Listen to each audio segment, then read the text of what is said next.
हाँ, तो next question देख लीजिए। नेक्स्ट हम क्या करा है, cost price of an article is 800 rupees if it is sold at 25% profit after giving 20% discount on mark price, what is the mark price. Mark price क्या होगा वही पूछ रहा है। किसी वस्तु का क्रय मूल्य 800 रुपये है, यदि अंकित मूल्य पर 20% छूट देने के बाद भी 25% लाभ होता है तो अंकित मूल्य क्या होगा, यही पूछ रहा है।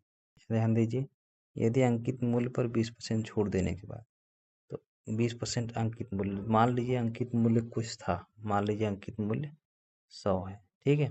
अब 20% डिस्काउंट देंगे तो हमारा बचेगा कितना, 80 बचेगा।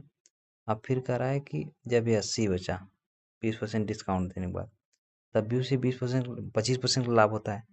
तो यानी आप ध्यान दीजिए, 25% को क्या लिख सकते हैं, 25 चौके 100, 1/4, ये प्लस में है, ये बढ़ाएंगे तो क्या लिखेंगे 5/4। तो यानी ये 5 इसके बराबर है, ठीक है।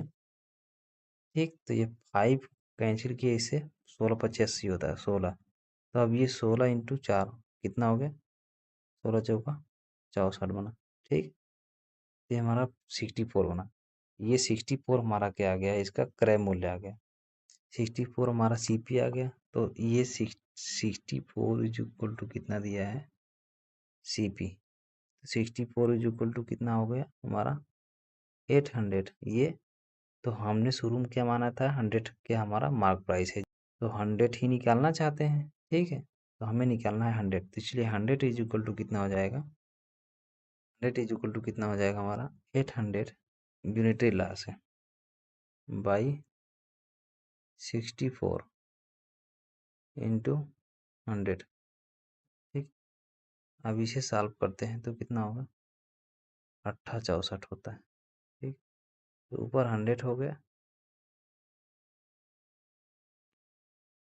और ये ऊपर 100 हो गया बाई नीचे हमारा कितना हो गया 8 हो गया, 4 2 जा हो गया और ये 25 हो जाएगा। 25 चौके 100 होता है ना, तो 4 से काटेंगे, 4 से काटेंगे, फिर इसे 2 काट देंगे तो ये हमारा 50 हो जाएगा, ठीक है। यहाँ तक क्लियर। ये 50 इंटू, अब बचा कितना 25, इसे मल्टीप्लाई कर लो तो कितना आ जाएगा हमारा, ये 0 लगा लो, 25 पंचे 125, 1250 आएगा। हमारा ऑप्शन नंबर बी सही होगा, और बी 1250 सही होगा। आई थिंक ये आपको समझ में आया।